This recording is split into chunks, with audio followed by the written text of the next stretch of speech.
Hello, I am Melissa Ashley and welcome to my channel.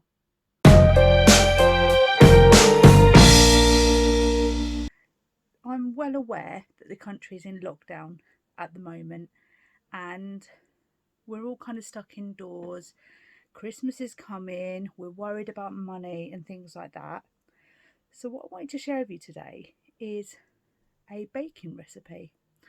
Now it's really simple. I am by no means any kind of baker or chef. However, this recipe is so simple and it is so delicious when it's done. And I have actually made this for gifts and wrapped them up before, and people have been so appreciative. So it's just an idea that, you know, it's something you can do while you're at home, but also thinking about Christmas gifts as well, you know, to save some pennies, do some batch cooking. This is a great one, honestly. So today we are making my mum's fruit tea loaf. Now the magical thing about this recipe is you only measure out things using a mug. It's so simple. So what I'm going to do is I'm going to put the recipe and all the kind of things that you'll need here. Now I have a new ring light, which is what you can see in my glasses. So I'm going to take my glasses off for a second, which feels really weird because I really can't see anything now. But it's these glaring rings that are in my eyes. So I really do hope you enjoyed this vlog today. It won't be a long one, but I hope you find it enjoyable. You will be able to do this recipe. You'll be able to do it with your kids as well. It's so simple. And the finished result will give you a delicious fruit tea loaf, which I love warmed up with a little bit of butter on it and a nice cup of tea. So honestly, oh, it's gorgeous. So let's get started. Oh, and you know what I forgot to say? Please like, please subscribe. Now, the first thing that we have to do before we do anything is choose our mug of choice. So I'm going for Disney Dogs, and I've put one tea bag in there, and I'm about to put another one in because I've just realised that one is not enough. So let's get a second tea bag and pop that in there. And then I'm literally, let's turn this round. There's our mugs. I'm just going to fill this with hot water to the brim with 2 tea bags in, and then we need that to go cold. Right, my tea has gone thoroughly cold now. So what I'm going to do is I'm just going to pour it into a big bowl, and then just going to get the tea bags that were in it and squeeze them in to get out as much flavour as possible. Get every last bit. The more tea flavour, the more the loaf will taste of tea, and it's gorgeous. So using the same mug, what I'm going to do is I'm going to do a mug and a half of sultanas. So there's 1 mug, and I'm going to pour that into the tea, and then we need another half a mug. So this is 1.5 mugs of sultanas, or you can use any kind of mixed fruit, that's fine, whatever you prefer. Okay, so I've put half a mug in there, and I'm pouring that into the tea. So now you'll see your fruit is soaking. The next step for me now is to cover with foil this bowl and leave this to soak overnight so the sultanas really absorb the tea flavouring and the liquid, and then we'll start mixing tomorrow. So I'll see you tomorrow. Hello, welcome back to day 2 of baking Mum's tea loaf.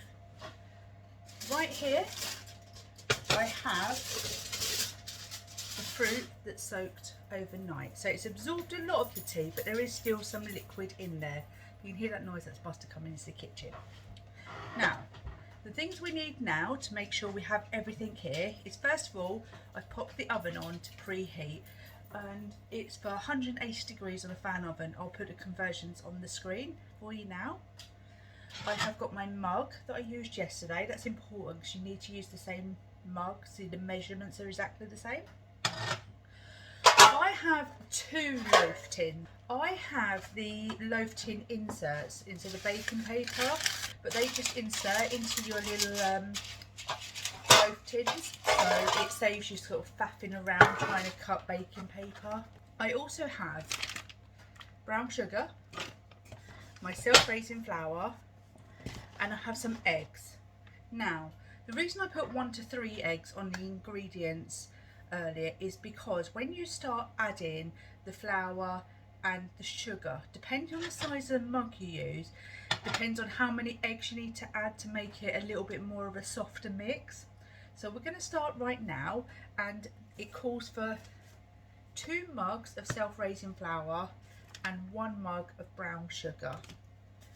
So what I'm going to do, now I have this little scoop thing, so I'm scooping in here to get the flour out and into the mug, because I need 2 mugs of self-raising flour.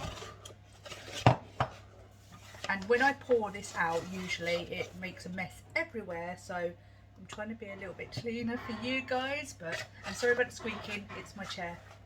I'm not making funny noises. I know what you're all thinking at home. I know what you like. Do you know what? I think this scoop might be a little bit too big, so I'm going to go to this pudding spoon. So let's get that in there. So there's 1 mug full self-raising flour. So all I'm going to do is add it into the bowl where the fruit is. Give it a little tap to make sure all the flour comes out, and fill it again. Fabulous. So that is our second mug of flour, and we're just adding it in there, and it's empty. Next up, we want to add 1 mug of brown sugar. Now this is a big bag that my mum had, so she donated some kindly to me. So I'm just going to use the spoon to scoop this out and pop it into the mug. It's almost like a damp sand kind of texture, this brown sugar. I'm using light soft brown, just so you know. So we're going to go ahead now with the mug full of brown sugar and add that into the mixing bowl. Empty mug, and it's all in here. So let me see if I can tilt this. There we go. Now this is where a little bit of arm work comes in.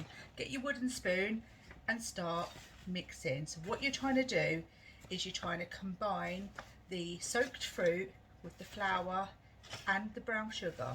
Now what you want really ideally to do is for the mixture to turn a browny colour, which would indicate that you've stirred all the flour in enough. Now this won't necessarily happen fully at this stage.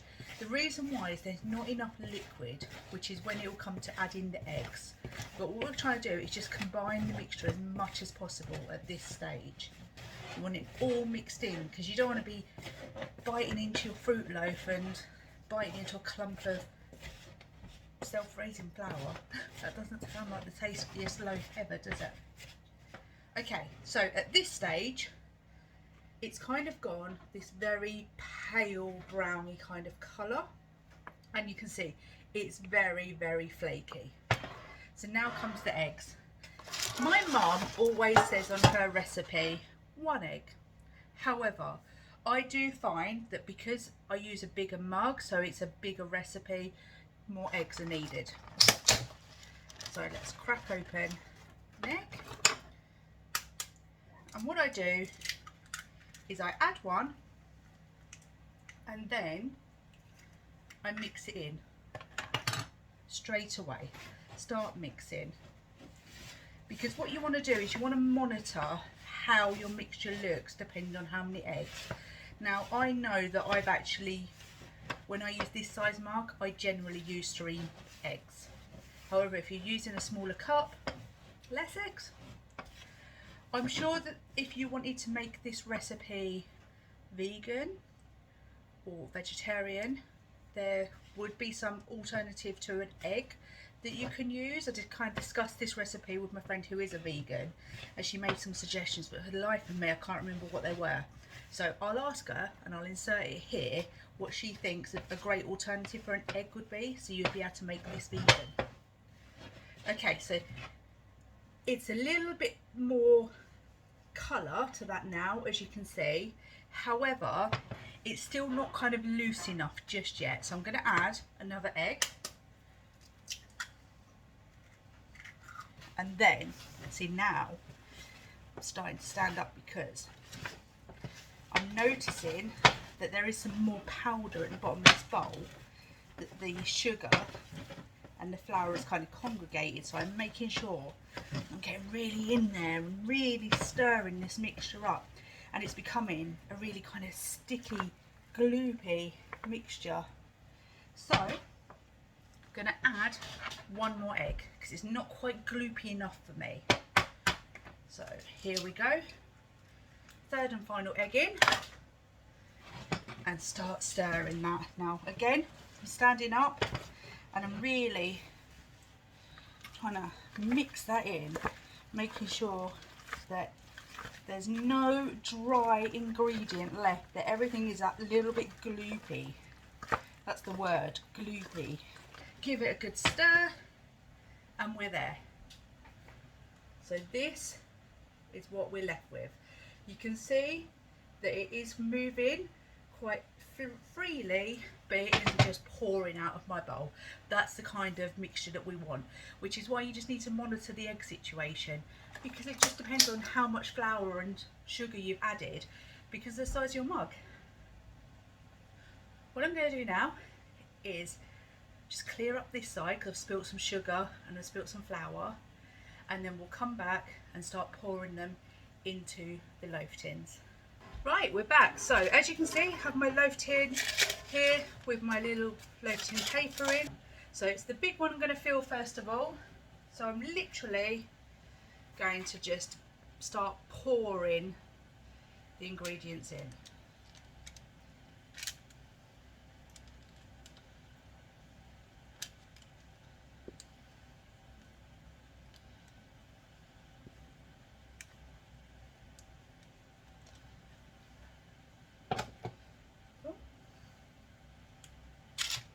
Now I'm just spreading the mixture out a bit.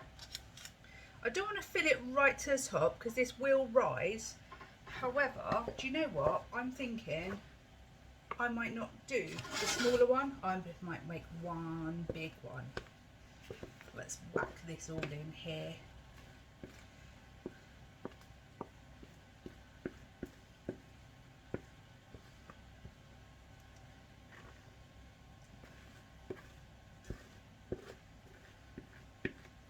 Usually I do split the ingredients to make two, but we're just going to go for one big one. No raisin left behind. And there we go. So it's settled nicely into the baking tin. Now what I do for ease, I suppose, is I get one of my larger oven trays and pop it in there. I just find that it's easier than to lift in and out of the oven. We're going to pop that in the oven now on 180 degrees. First of all, we're going to do it for 50 minutes. Then we will monitor the situation, because depending again on the size of your mug, depends on how long it takes to cook. Right, 50 minutes has passed now, so the oven alarm's just gone off, so let's turn you around. And there you can see the loaf in the oven.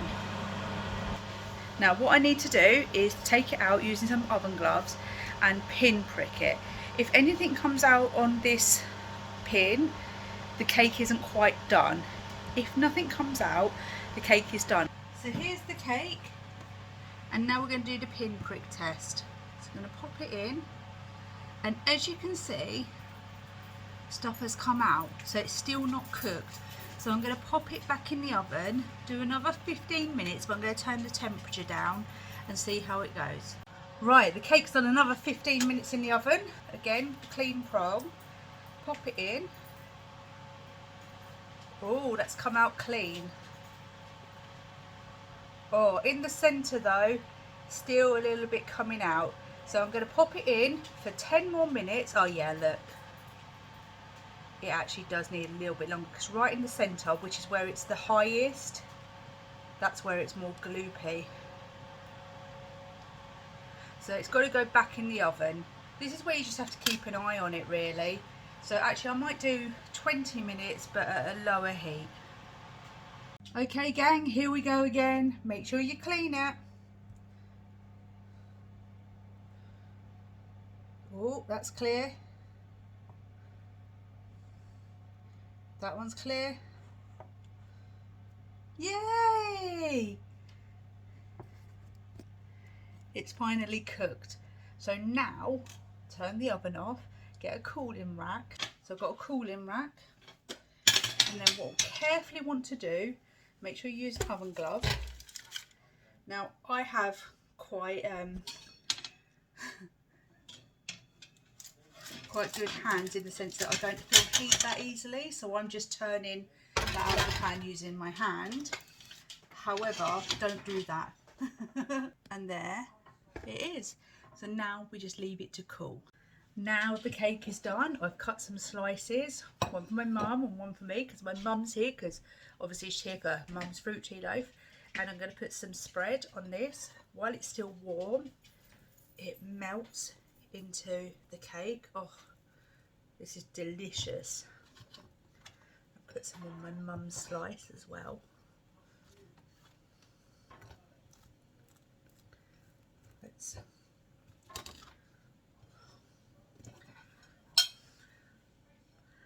This is how it looks. Delicious fruit tea loaf.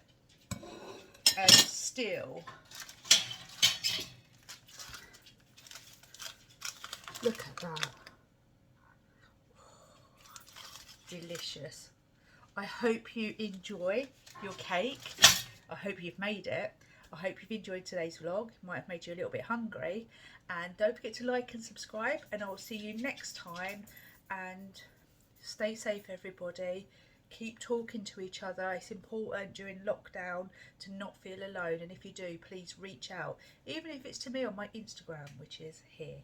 So I'll see you soon. Lots of love. Bye bye.